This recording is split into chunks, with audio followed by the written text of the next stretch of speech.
السلام عليكم، عاملين ايه؟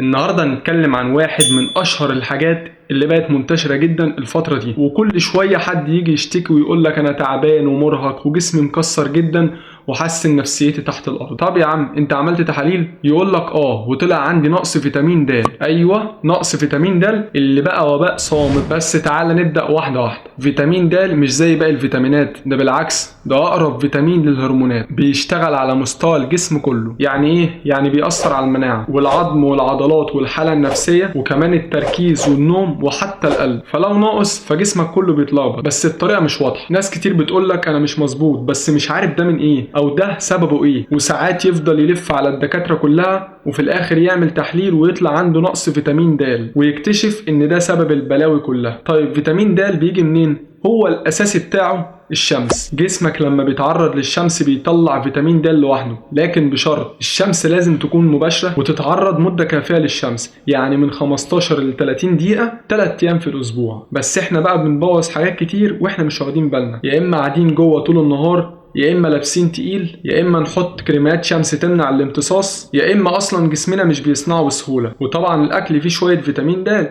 بس قليل جدا، يعني لو اعتمدت على الاكل بس مش هيكفي. الاكل اللي بيحتوي عليه زي السردين والسلمون والتونه وصفار البيض والكبده واللبن المدعم، كل دول بيحتوي عليه بس بنسبة ضعيفة جدا. طب ايه اللي بيزود احتمالية نقص فيتامين د من جسمك؟ الناس اللي ما بتتعرضش للشمس خالص زي ما انا قلت، اللي عندهم سمنة لان الدهون اصلا بتحبس فيتامين د، او اللي بياخدوا كورتيزون او ادوية مضادة للتشنجات، او اللي عندهم مشاكل في امتصاص الدهون زي مرضى السلياك او القولون. طب ايه هي الاعراض؟ اسمع بقى وشوف بنفسك. هتلاقي خمول وكسل وتعب مستمر، الجسم مكسر بدون مجهود، هتلاقي الام في العظم والظهر والركب، هتحس بتقل في العضلات، تحس انك ضعيف، وفي ناس ساعات بتحس بدوخة او تنميل بسيط. وخد بالك في اطفال ممكن تحس انها بتقف متأخر او تحس بتقوس في رجليها او اتأخر في المشي او سنانه اتأخرت تطلع. طيب نعرف ازاي ان احنا عندنا نقص في فيتامين د؟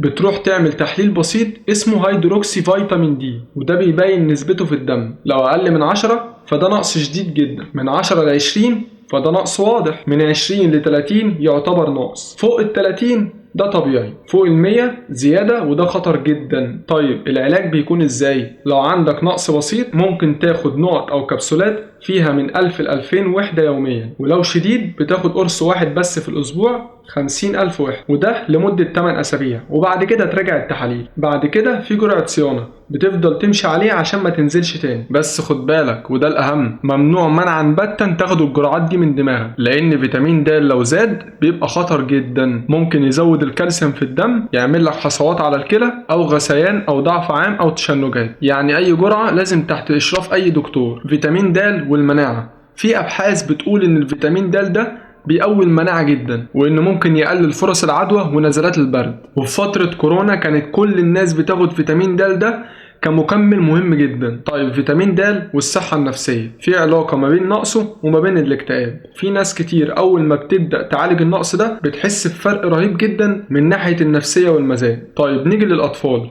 الطفل أول ما بيتولد سواء بيرضع طبيعي أو صناعي بياخد نقط فيتامين د لحد سنة على الأقل، وبعد كده بيتقيم حسب التحاليل. والحوامل لازم يتابعوا النسبة بدقة، لأن النقص في الحمل ممكن يأثر على الجنين والعظم والأسنان بتاعته، وممكن يزود فرص تسمم الحمل والولادة المبكرة. خلاصة الكلام، فيتامين د مهم جدا جدا وتأثيره بيبان في كل حتة في الجسم. يعني لو عندك أعراض مش مفهومة ما تتجاهلش، حلل وتابع مع الدكتور، وما تزودش الجرعة من دماغك علشان كل حاجة ليها توازن. ودي كانت حلقتنا عن نقص فيتامين د، وصدقني لو عرفت تظبطه هتحس بفرق كبير جدا في حياتك. لو شايف ان الحلقة دي ممكن تفيد حد ابعتها له، وخلينا ننشر الوعي. ولو ما اشتركتش في القناة اشترك وفعل زر الجرس عشان يوصلك كل جديد. انا محمود رمضان، اشوفكم في حلقة اقوى. سلام.